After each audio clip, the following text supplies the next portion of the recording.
food groups. If you don't have an idea what you're looking for and you just kind of want to browse, we have our photographer collections that are related to specific studios that were active in the area. There are places which are tied, as it sounds, to places.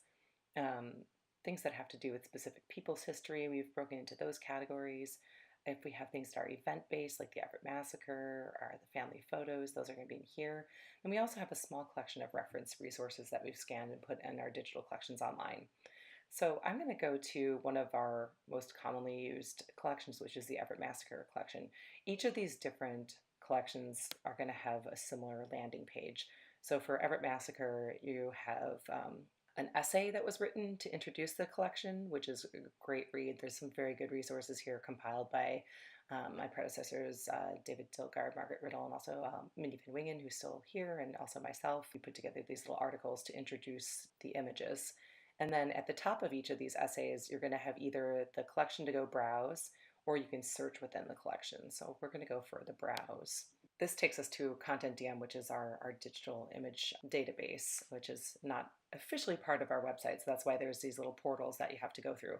If you're somebody who you think is going to be kind of a power user and using this quite a lot, I would highly recommend bookmarking Content DM rather than going through the website if you don't want to go through all the intros and stuff. And that URL is nw.epls.org /digital/. And that'll get you to all the different collections on actual Content DM. Let's go back over into the Everett Massacre tab that I've got here. You hit browse. There are a couple different things that you can do to make this a little bit easier to work with. I like to really bump up the results per page just so I'm not toggling through several different pages. These collections tend to be a little bit large. And then you scroll. These are, it looks like, starts with sheet music and then you get into the imagery. And then if you go into an individual photo, say you're at home and you're thinking, well, I'd really like to use this image for a book I'm writing, or I want to get a copy of this to print up on the wall. If you want to have access to a higher resolution copy of that image, you would take this URL up top. Several of them are intertwined. I want to talk about violent crime, specifically guns in our community. And then I want to talk a little bit about issues pertaining to the fentanyl and meth crisis that we're seeing in our communities, homelessness, and untreated mental illness, which we're seeing more and more that those three issues are actually intertwined. Over the years, you might experience an individual that may be suffering from substance use disorder that maybe wasn't suffering from mental health issues or vice versa. Now we're starting to see those three issues really deeply intertwined, more than we ever have before. So when I speak about those issues, while there's some unique factors with each of them, we're going to speak kind of collectively about them tonight. So I want to start with violent crime. And I do share this quite often with people that even though violent crime doesn't affect everybody every day, for me, it is the most pressing public safety issue in our community today. I receive lots of calls, lots of contacts every week from residents and business owners concerned about some of the impacts from public drug use, trespass, needles, issues like that are definitely priority issues and concerns for us. But rarely do I receive calls from the community about the shootings that are occurring. And I'm going to share some data a little bit later that shows that those are occurring in our neighborhoods and in our communities, but they're just not quite as visible. And as I always say to individuals, violent crime does not affect you until it does. And then when it does, it's too late to really go back and try to address it. So what we're really trying to do is get out in front of it as much as we can and still not lose our eye on those quality of life issues pertaining to public drug use and what our residents are seeing very visibly out in the community. Some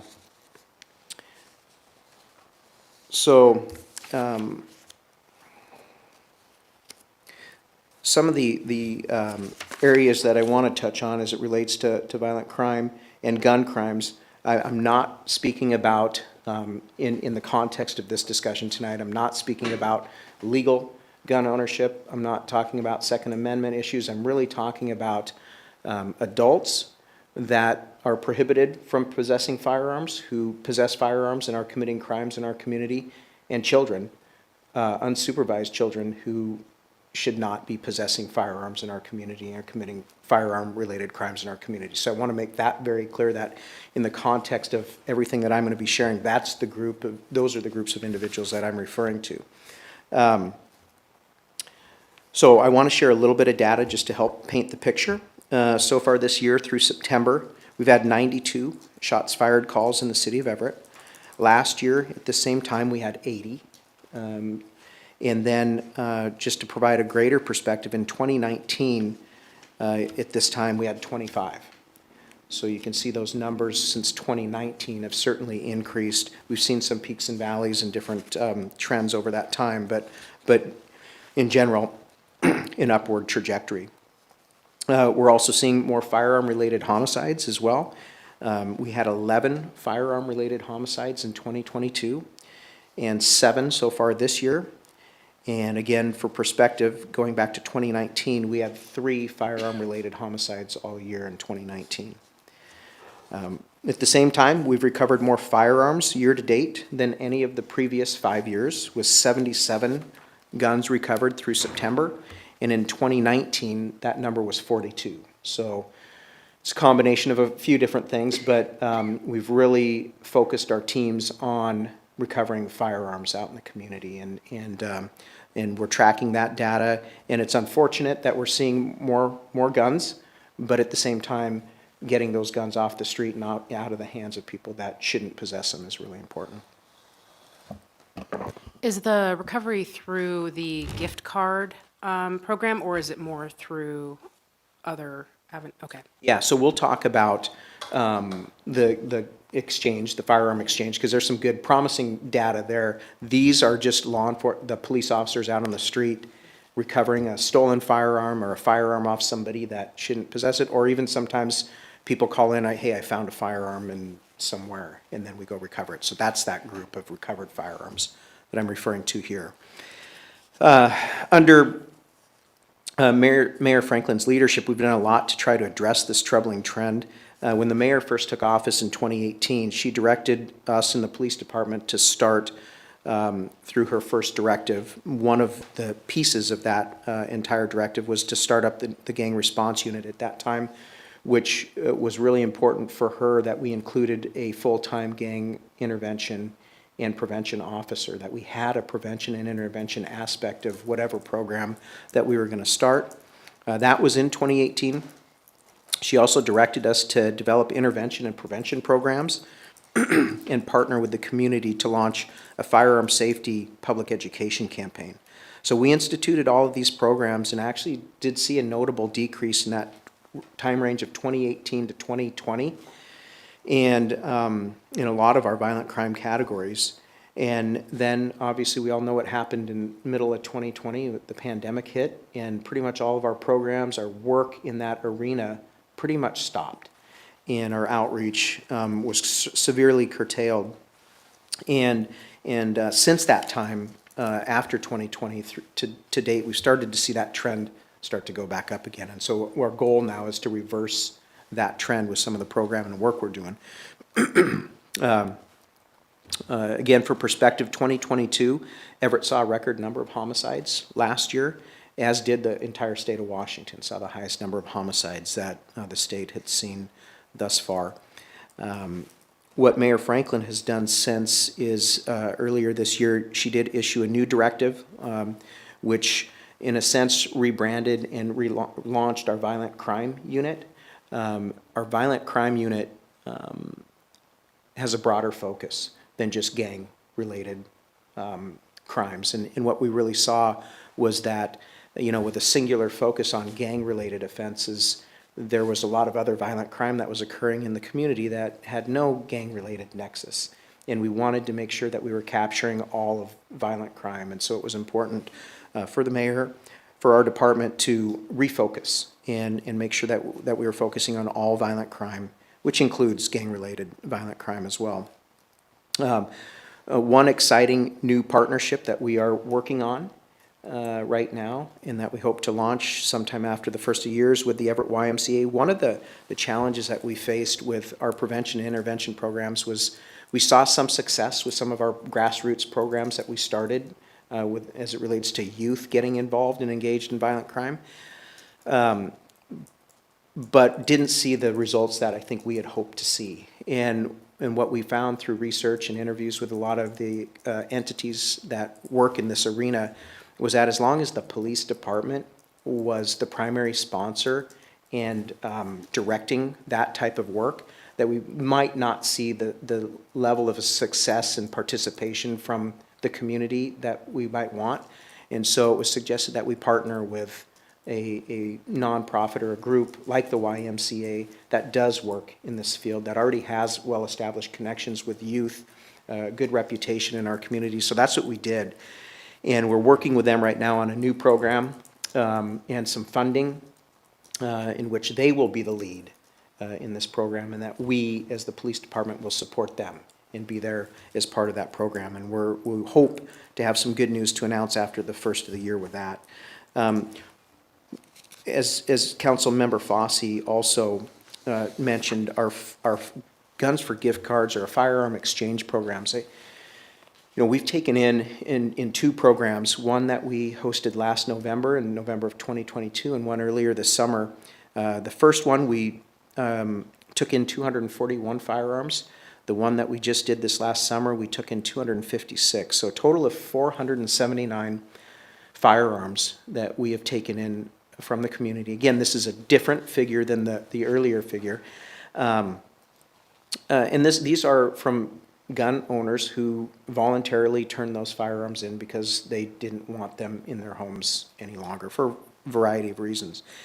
And I do want to share something that I think is important for the community to hear, because I've heard a lot of, there's been some criticism, over those types of programs and some questioning as to whether or not it actually does have an impact, or does it reduce gun crime in your communities. And there's been a lot of banter back and forth on that. And again, similar to most things, you can find research that could support whatever position you want to take on that issue. But the one thing I know, and I can say at 100%, is that the 479 firearms that we took in will never be used in a violent crime in the city of Everett or the state of Washington or anywhere in this country. And that's the one thing I can say with a 100% certainty. So whether or not, it ultimately reduces violent crime or not, people can argue that, and that's fine. But I think that these are good programs. I think that the circumstances that some of these owners of firearms find themselves in, they don't know what to do with these firearms, and they don't want them to end up in the hands of the wrong people. The firearms that we have recovered, the 70 whatever so far this year, many of those are stolen. They're stolen out of people's homes. They're stolen out of people's cars. And so, again, this type of a program, I think it helps. And I think that it provides an option for gun owners who don't maybe want to sell them, don't want to go through that process, to safely dispose of them. So I hope that we continue with those programs.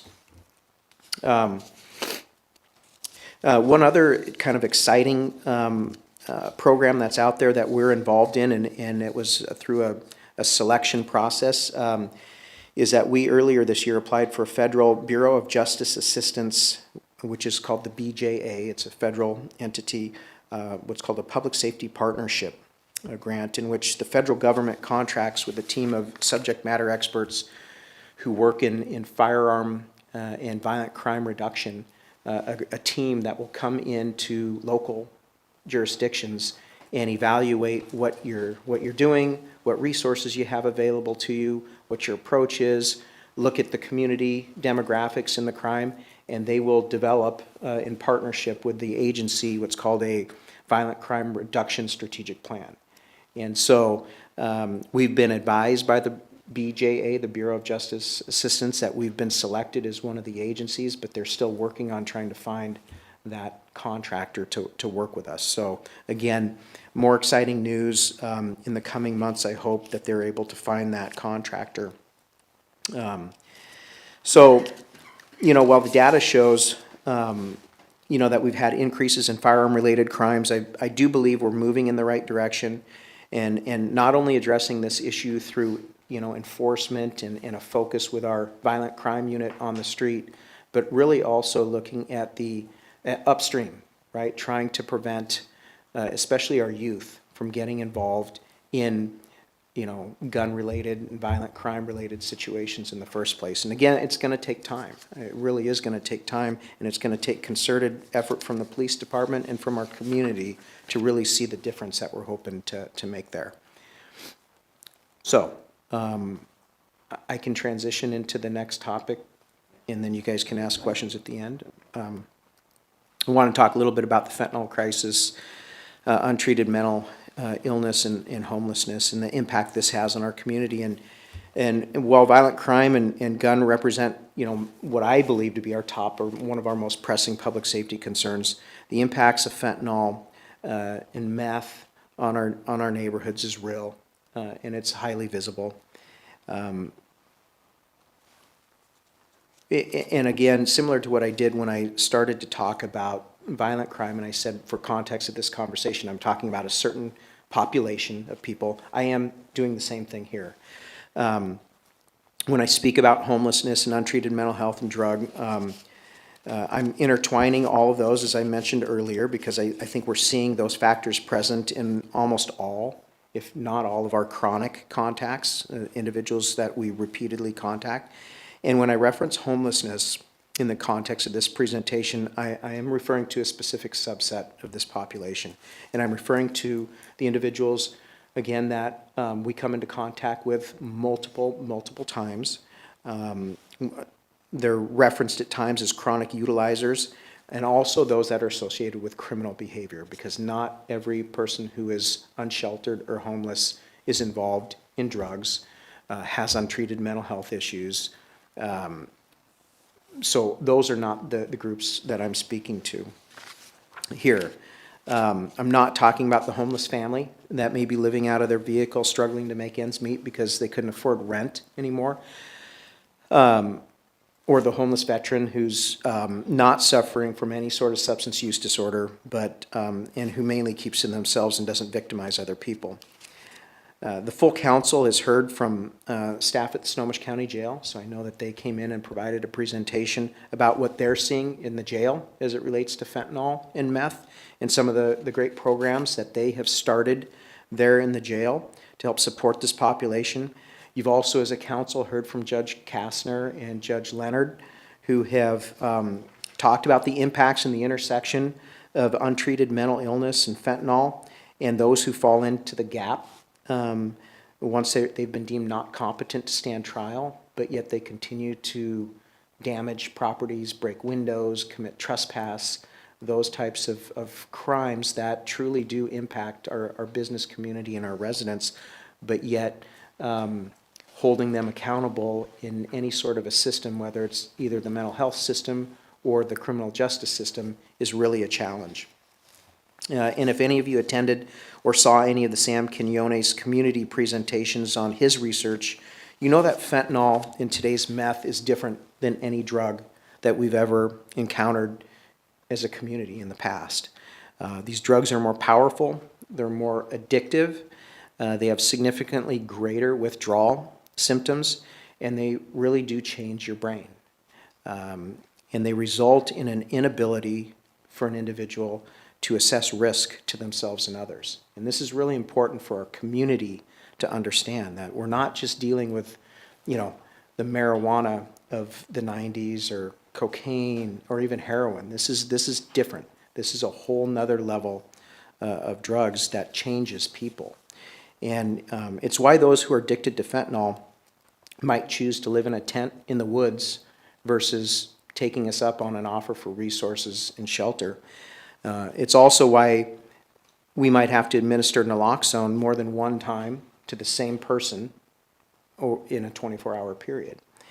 And it's also why someone who we've just revived who was dead and we've revived with naloxone on the street will get up and tell us, I'm not going to the hospital, and leave me alone, and walk away from us.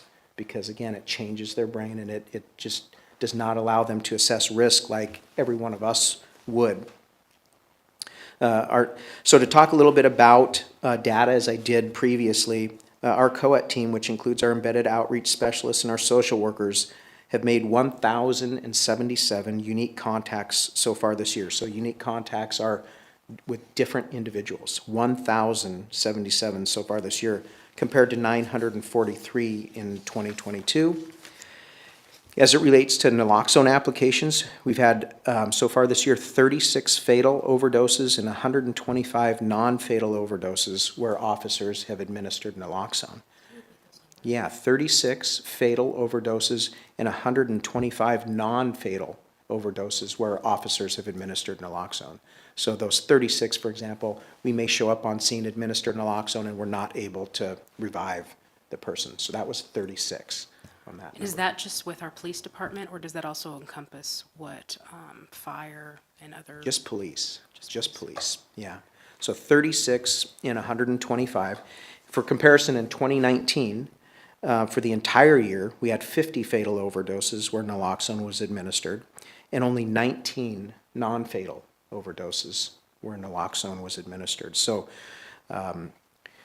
we'll see where this 36 ends up this year. Hopefully it's below the 50 that we saw in 2019, but we can see already that at 125 administrations of naloxone, where we've reversed the effects this year so far, we only had 19 of those in 2019.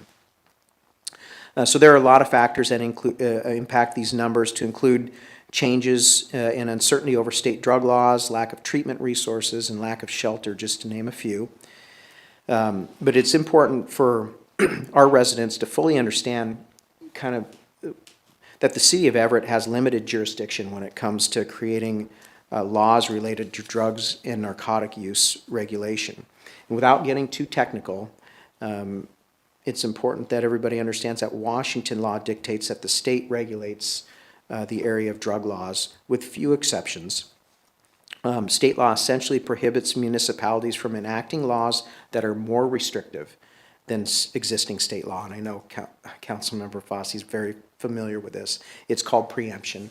And preemption exists in the area of drugs and firearms as well, that local municipalities cannot enact drug laws or firearm laws or restrictions that are more restrictive than what the state law is. So again, important for the community to understand that. There are a few areas in which local jurisdictions can enact specific laws associated with drugs, but they're limited and quite often can be subject to legal challenges, and same with firearms as well. So the city continues to explore its options related to some of these possible municipal ordinance changes, and we'll bring those back, in the future as those become more fully developed. And as you know, Julie Willie and her community development team have continued to expand the social worker cadre and their outreach specialists and case management team, and they now have staff embedded in fire and library and with police, and that's definitely promising. And as you've heard Mayor Franklin speak of her support for the creation of an alternate response team and a promising potential funding source on the horizon for that program as well. So really looking to address this issue from multiple different angles. And at the state level, I hope to see funding allocated to increase treatment and shelter capacity that also includes measurable performance outcomes. So I know a lot of money at the state level has been allocated for more treatment, more services, more shelter. One of my questions is, where is that? Are we seeing it at the local level and seeing, that increased capacity? So hopefully, if more funding is allocated for that purpose, we can also see some measurable performance outcomes there as well. And so a lot of work still needs to be done with these issues, but it starts with raising our community's awareness as to the full scope of the problem and what level of government has the authority to take action on these issues and in what ways. So those represent what I would say today are our most pressing public safety concerns. I think that they're going to remain our top public safety concerns for the foreseeable future. Again, I've outlined some of the actions that we've either taken or are in the works that I'm hopeful that will impact some of those trajectories and turn them around. And so with that, the last thing I just wanted to touch on was something that I see as a future public safety issue it's actually a current public safety issue, but I see it being a current one in the future as well, that I want to just make sure that I mention to you and that our community is aware of. And that really has to do with police recruiting and retention. And I know we've done a lot here locally to support our recruiting and retention. And I know our council and our mayor have been supportive of the police department. But I wanted to share a little bit of data. And at the state level, so this is statewide police officer data, 22% of all police officers working today are eligible for retirement. The state of Washington has had a net loss of over 600 police officers over the past couple of years, and the ratio of officers per 1,000 population has decreased from 1.7 officers per 1,000 in 2000 to 1.3 officers per 1,000 in 2022. So this all coming at a time, right, where we're seeing increasing crime. We're seeing the complexity of the issues we're seeing on the street increasing. At the same time, we're seeing a decrease in the number of police officers available to respond. 65% of cities in the state of Washington reported increases in crime last year, and this also comes along with increasing response times. And that's a big challenge while our community has greater expectations for police. So I see a lot of comments in our surveys that we send out to 911 callers about it took an hour for an officer to get here. Sometimes it takes 3 hours for a stolen bicycle or whatever. The expectation from our community is that when they call police, that a police officer is going to be there. And I think we may have to reset community expectations. I can assure you that in high priority calls, we will be there, at least today, as long as we focus on police recruiting and retention. In Everett, we lost 89 police officers over the last 5 years. And during that same period, we've hired 95. But even with that very small gain, we're just not keeping up with the demand for police in our community. So I know WASPIC, which is the Washington Association of Sheriffs and Police Chiefs, will be advocating at the state level for some relief for cities and incentives for hiring and retention. In Everett, one of the things we found that is a key to hiring more police officers is increasing our background investigation capacity. So we did that a few years ago, and we saw a bump in our number of hires, and we're doing that again. We've increased that cadre, and we're hoping to see a corresponding increase in our number of hires. And then you've heard me mention the regional academies. I think that's really exciting because we're waiting to send, once we do hire these officers, we're waiting months to send them to the academy. Fortunately, the Northwest Regional Academy has been delayed, again, start date delayed, just as they work out the logistics and try to find the most suitable facility. But once we have these regional academies stood up around the state, in Pasco area, in Southwest Washington, and in Northwest Washington, along with the main campus in Burien, we really hope that that's gonna speed up that process of getting officers hired into training out of the academy and out here in patrol. We're also starting to see an increase in the number of applications, which is great. And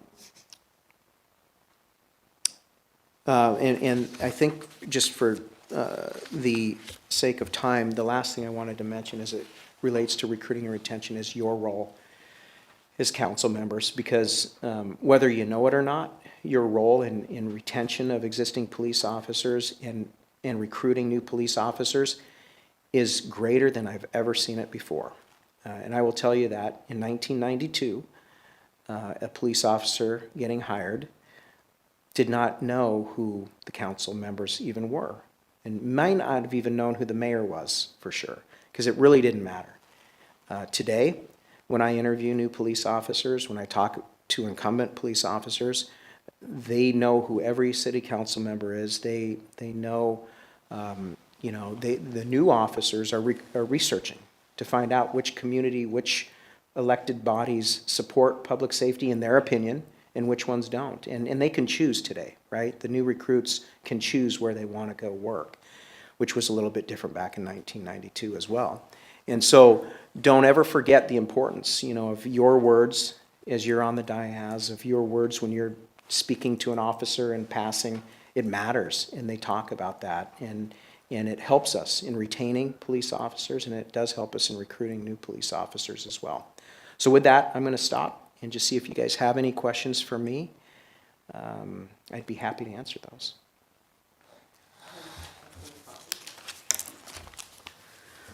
Thank you for all of that wonderful information and reaffirmation of the support that council and the mayor has given to our police force. I'll probably get in trouble for this, but I think we got the best police force in the state. So,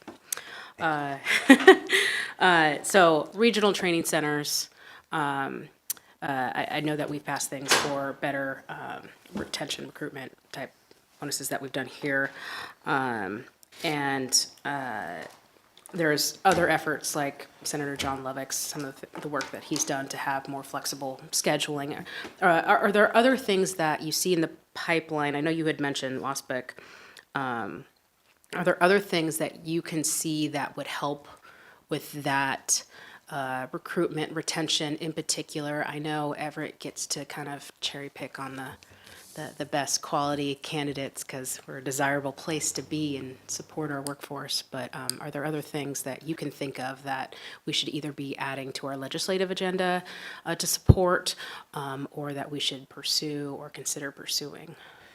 Yeah, well, I don't know about necessarily at the state level. I will tell you that one of the things I've always shared, certainly at the local level, is for Everett, because I'm hyper-focused on Everett, is that, we need to create an atmosphere and environment here in Everett for our police officers that put us on an island. And an island in a good way, not an island in that we're isolated from everybody else and we do our own thing, but an island in that people want to be on that island and it sets us apart and it makes us unique. And maybe even at the state level, it's possible, but I will tell you some of the things that I see now have to do with, future retirement benefits, medical benefits for future retirees of Everett Police. And I know that this council just last week, with support of HR and the mayor, passed took the action to allow retirees access to our Everett Vera Clinic at a much reduced rate. And those types of benefits for police officers make a difference and encourage them. The other thing I would say, and I don't know if this is something that, maybe you can impact it at the state level and certainly at the local level, but it's a community, right? It's the community support for law enforcement. I feel like in Everett, we have community support. I don't know that support exists everywhere throughout the state, and I think that does impact recruiting and retention in some of those communities. So my advice broader, right, for the state is creating, communities that support public safety. I know public safety looks different for different people. I'm talking right now about public safety as it relates to police officers. But those would be maybe just a couple of my thoughts on that. Nothing else more specific right now. Okay. You did mention increasing background capacity. Could you explain what you're referring to briefly? Yeah, so before we hire police officers, we conduct extensive background investigations on a potential police officer. And those are cumbersome, they're labor intensive, they're pretty large files because we ask a lot of questions and find a lot of people before we will hire somebody. And so when you only have 2 full-time background investigators that have a caseload maximum of about 4 or 5, that means you can only have about 10 backgrounds in process at one time for new officers. And so what we've done is we've added, I think we have 5 now background investigators. So if their capacity is about 4 or 5 each, that goes from 10 to about 20 to 25 in process at any given time. And what's really important is that we get to people as quickly as we can on our list because it's so competitive. They're testing for multiple agencies. If you don't get to them quick enough, they're picked up by a Kirkland or a Bellevue or Redmond. Edmonds. I recently spoke to an officer who was very on the cusp, and Edmonds got to him just a day before that we did. It could be one day. And he was great, and so I was like, missed the boat on that. So I totally understand that. Okay. Thank you for that. One last question. You had mentioned our response times are still changing expectations on that. Is there anything that is on your plate where you really don't think maybe needs to be, maybe that needs to go to animal control, or maybe that needs to go to a social worker, or something that is occupying time that maybe isn't probably the best use of officers' time that could help maybe with dealing with some of your response times, or where you could focus your efforts more where it's needed? Yeah, absolutely. And I think that the discussions over new programs like alternate response are exciting for me. I very much support that. Increased online reporting, I Okay. support that. There are some jurisdictions that have just simply said, we're not responding to certain types of crimes anymore, and we're not there yet, but I wouldn't take that off the table.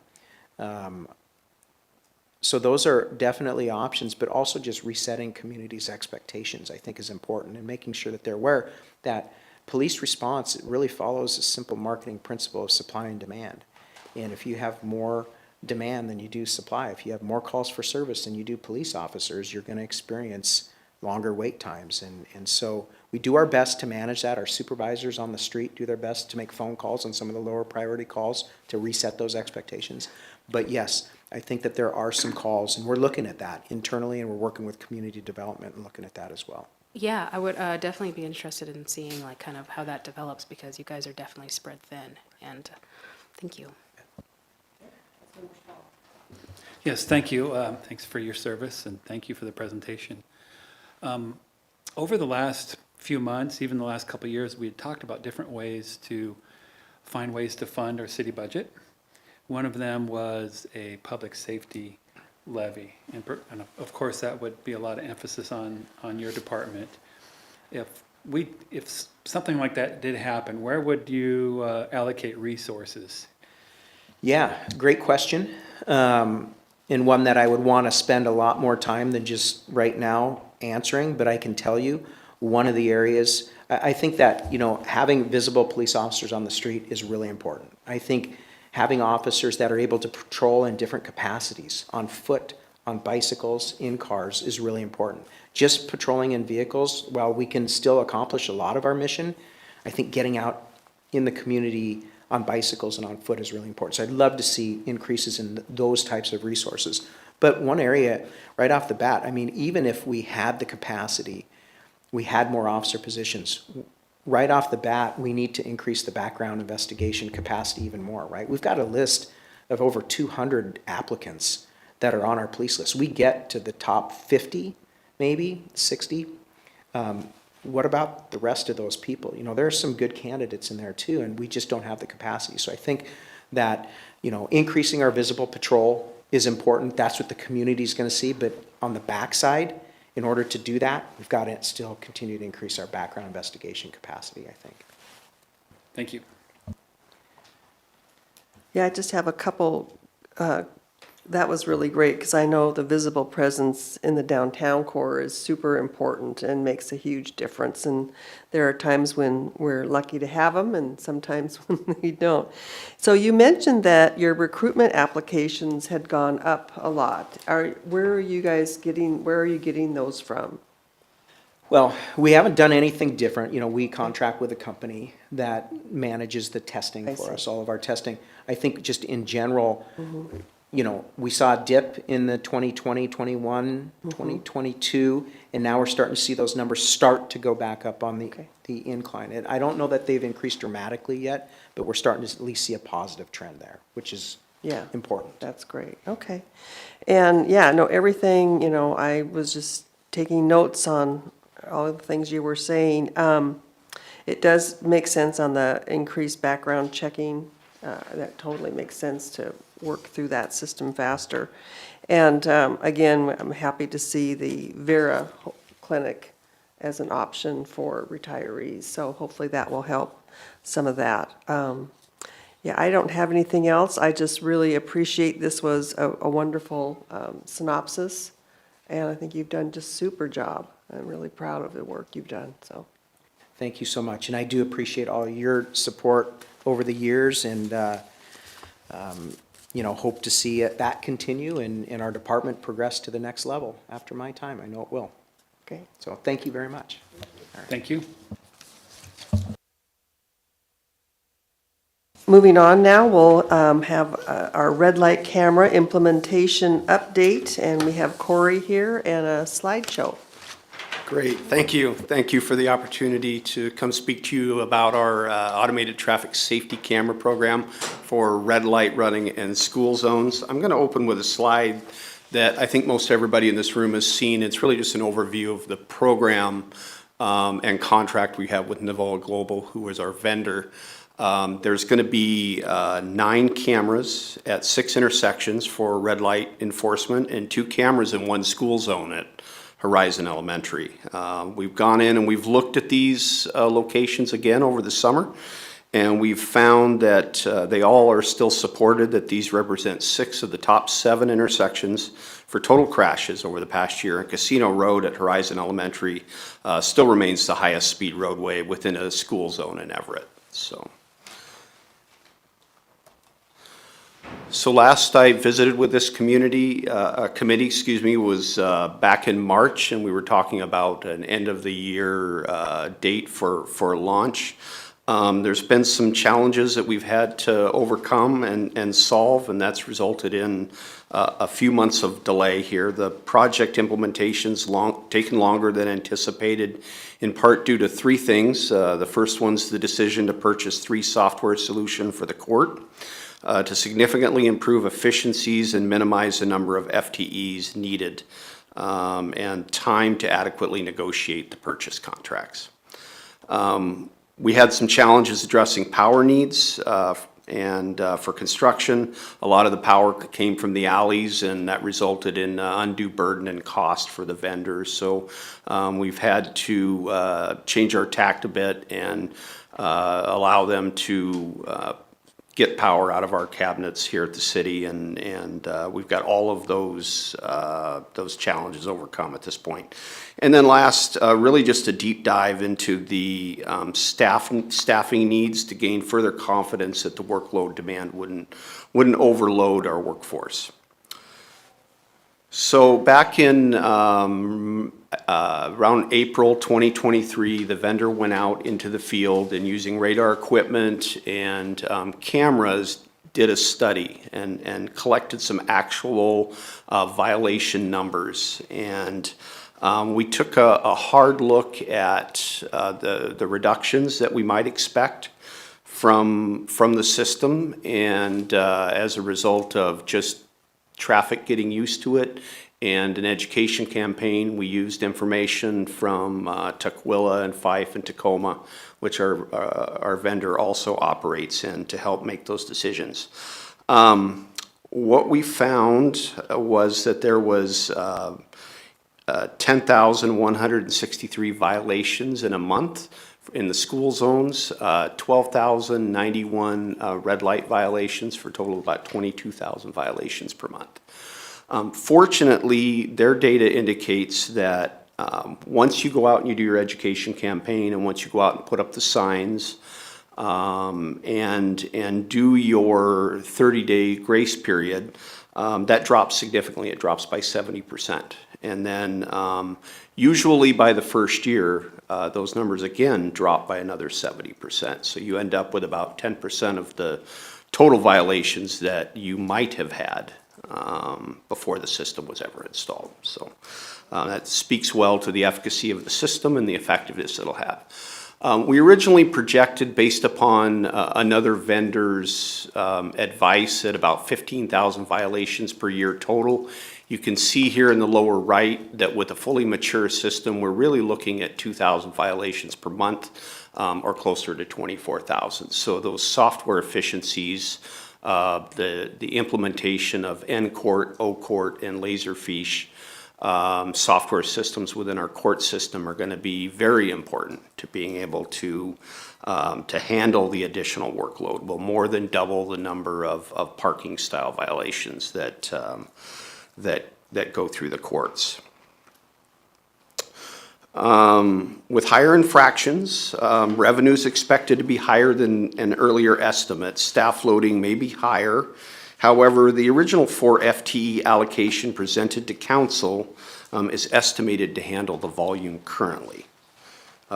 Revenue remains cost neutral, and any net revenue available will either be reinvested in the program in terms of more staff, or invested in our traffic safety program, which is what that was written in the ordinance. The plan is to phase in the program to make sure that we can handle the workload, starting with the school zone first.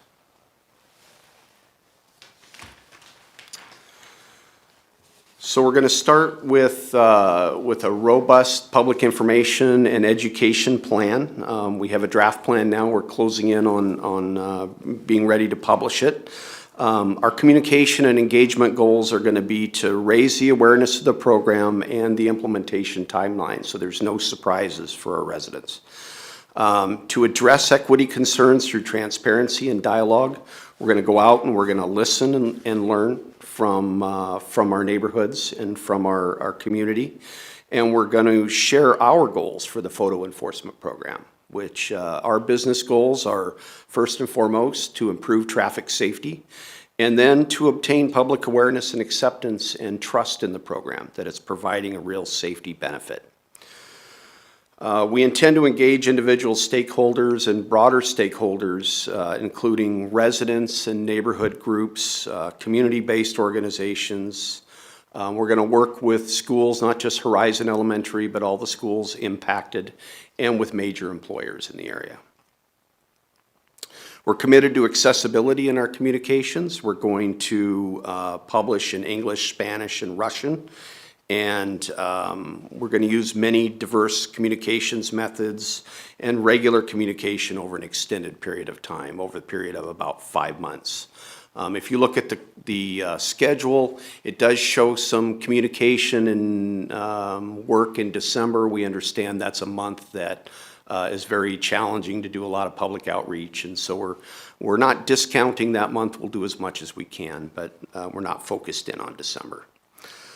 And we're going to, to establish, we're going to use some established feedback gathering and reporting tools to make sure we're hitting the right targets. But really, it's going to be about going out to the neighborhoods, to the community-based organizations, to the schools and the employers, and listening to them to start, and finding out what we might be missing, the groups we need to outreach to make sure that every resident feels that they know about the program and they know where those cameras are at.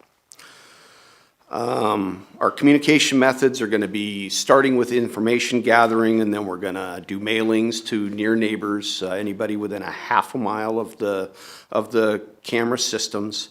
We're going to inform through signage, and we're going to have our staff go out and install the signs so that they're oversized, and they're going to have, as recommended in previous council meeting, large orange diamonds so that that nobody's going to miss those.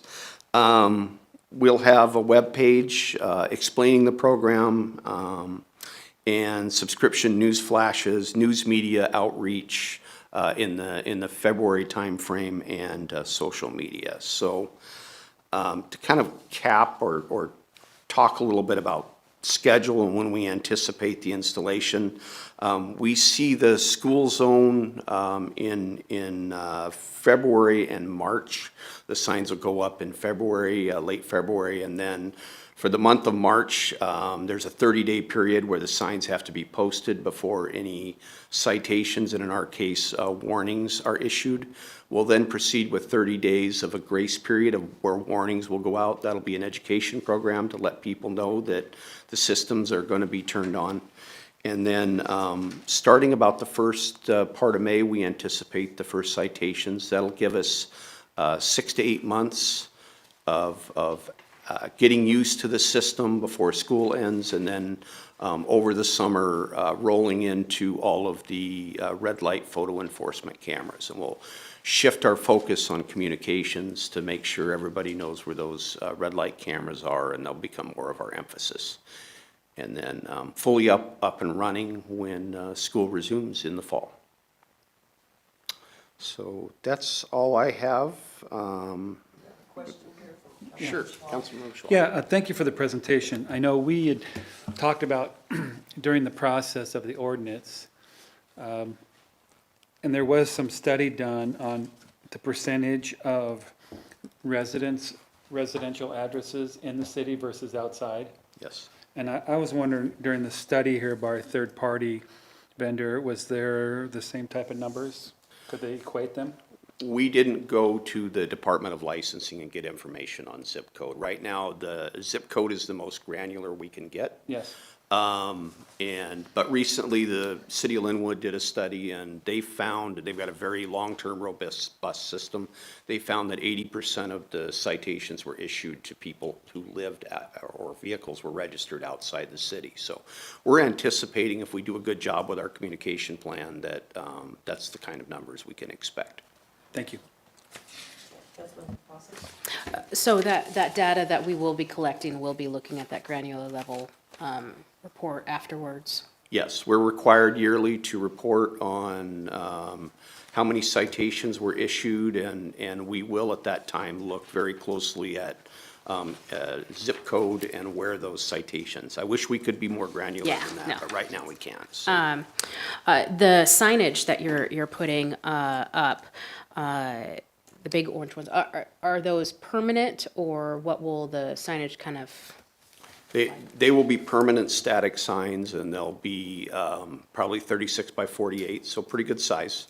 And they'll be with some 12 or 18-inch orange diamonds, 2 of them, 1 on each side. So they will be easy to spot. They'll be larger than you see in other cities. Well, where will they be? They'll be in advance of the intersection. Sometimes they do go on the pole with the actual camera, and sometimes they're put in advance. We're gonna take a look at it once the poles go up for the camera, because they do vary where those poles are close to the intersection. We want to give people plenty of notice that when they pull up that intersection, that it's photo enforced. I would like you to consider, if it doesn't end up going, in advance notice, even if we have to do a temporary one for a couple of months, to have one be significantly in advance to give that extra notice, so that, basically we're doing our due diligence. Certainly, a second sign would not be an issue for us, and we consider that absolutely, so. Thanks. And then your communication goals, I saw that you had like neighborhood groups, council neighborhoods.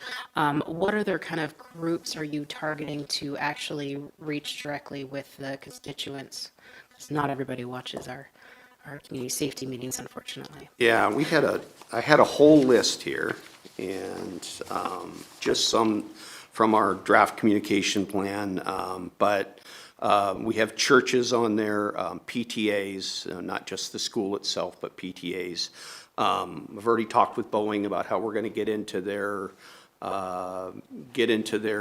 news flash and their monthly newsletter, and Volunteers of America and YMCA and groups like that. So we're definitely gonna go out and meet with all of these organizations and do outreach, and if they want me to come speak to them, I'm happy to, and address any of their concerns and listen to their concerns. Perhaps you could work with, I forget their job title, our community outreach person. What is the job title? The person that does the outreach to our communities. Like our Director of Communications?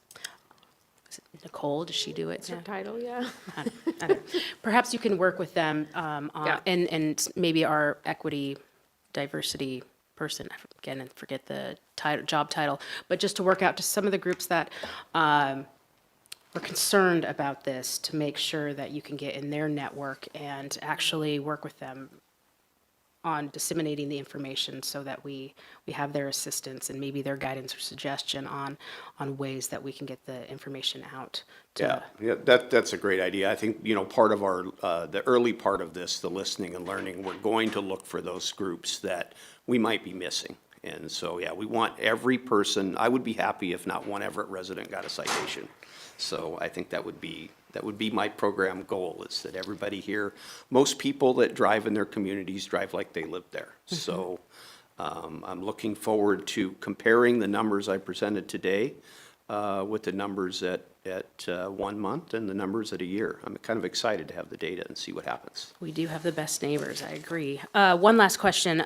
You said that the cost neutral, but originally it was 15,000 violations, now bumped up to 24,000, and you still think that FTEs are normal, but it's going to be cost neutral. That seems like a pretty significant difference in the revenue that would be generated off of that, and that you might apply that to more staff. But if the 4 are sufficient enough to cover that increase, what would you be designating the money perhaps towards in the traffic safety program? Yeah, I think, my priority would to be to make sure that those citations are being processed in the program. There's been some other agencies that have struggled with that. So if we do realize that additional staff is needed, I think that would be the priority for the program. And then after that, it's required in the ordinance that all funding goes towards traffic safety programs. And so we would be looking at doing more work. We intend to start in our school zones and look for pedestrian safety enhancements. Those are going to be my top two because pedestrians are our top priority. So any additional revenue that might be generated would go towards traffic safety purposes. Did we end up looking at any options, and you might have you can trigger my memory as far as that wasn't an option, but looking at any sort of options for forgiveness for people who really couldn't afford maybe the whole entire cost of the fee, learning their lesson in it, but really trying not to overly burden people. Yeah, we looked, at what other cities are doing, but almost all of, everything we've run across is they let the courts make that decision. Okay, thank you. Right, thank you, Corey. We look forward to having this implemented. I know with 85% of the people or workforce that commutes into Everett, we anticipate they'll have to start watching what they're doing on those intersections, so thank you. We're going to move, and hopefully we have time for Candy, who's going to give us an update on our citywide ADA transition program. Thank you. 3 minutes, Well, we can go a little bit over. I can come back next. I didn't do PowerPoint slides, so I figured I would just do this quickly.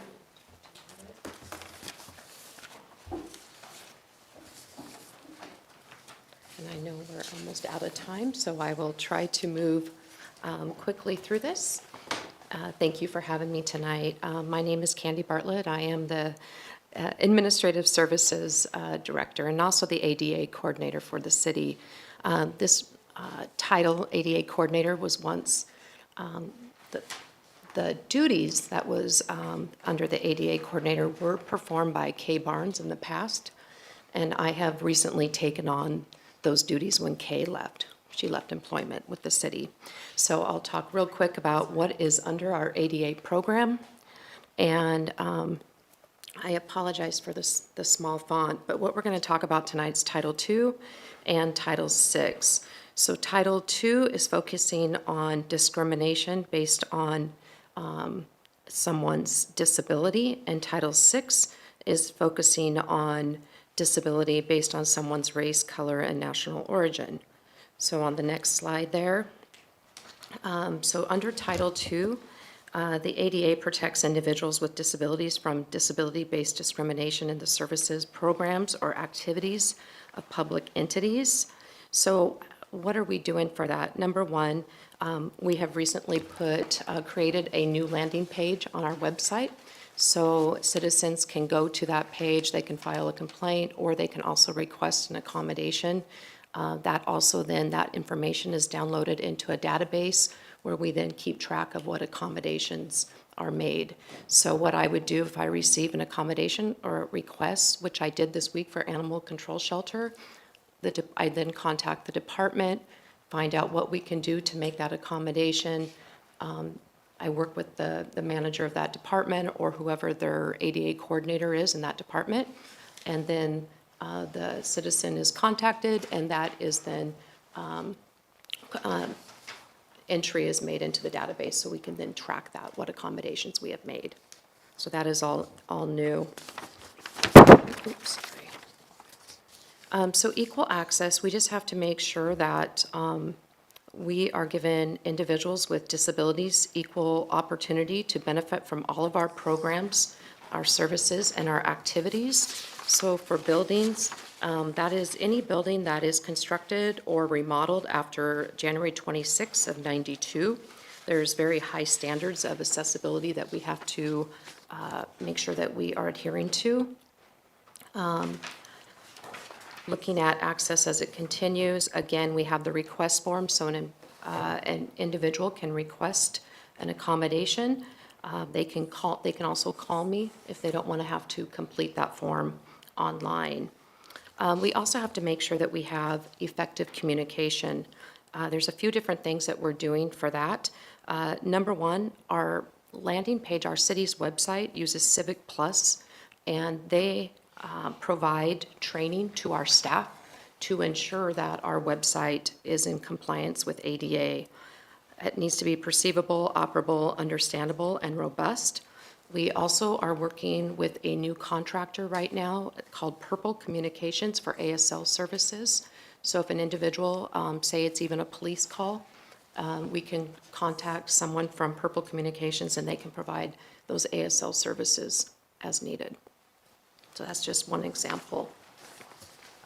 Reasonable accommodation.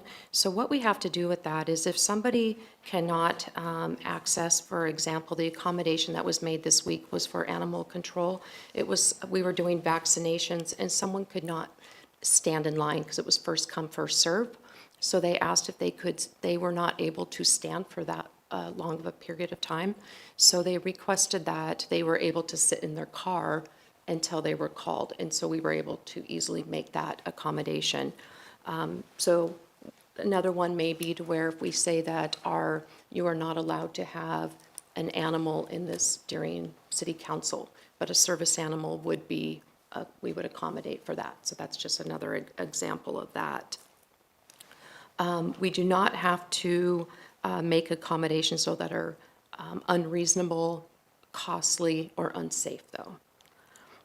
Also Title VI, so under Title VI, as I said earlier, we have to ensure that no person is excluded from participation in or denied the benefits of any city program or activity based on the grounds of race, color, national origin, or sex. I think that you recently, and I think this is why you guys requested that I come and talk to you, you heard from Public Works and you saw that their Civil Rights and Title VI annual report. So we do complete that report. That is on our website. Anybody has access to that. We also have the Everett Transit Civil Rights webpage, and we also added a discrimination complaint form on our city's landing page. Again, that would come to me, and then we would investigate and get back to the citizen if there's, and try to, of course, hopefully that it was not made, but if it was, take proper procedures for steps to abide or to adhere to the law and make sure that those barriers are removed. Where is the city landing page? If you just go to the main city website, so let me go right there, up here. So just the everettwa.gov, so www.everettwa.gov. If you look on the left-hand side, the third bullet down is Americans with Disabilities Act, ADA, and Title VI notices. If you click on that. Okay, so click on your city at the top bar. And You don't even have to do that. It's on the landing page. So it comes, as soon as you go to our city website. So this is the everettwa.gov. Oh, I am sorry. Let's see what. I'm not sure why, when mine came right up. Let me.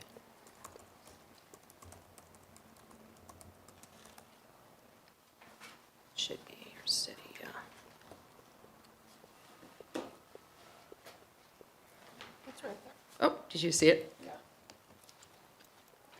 Oh, yes, I'm sorry. So it is under your city. If you click under your city, it is the third bullet down, Americans with Disabilities Act and Title VI notices.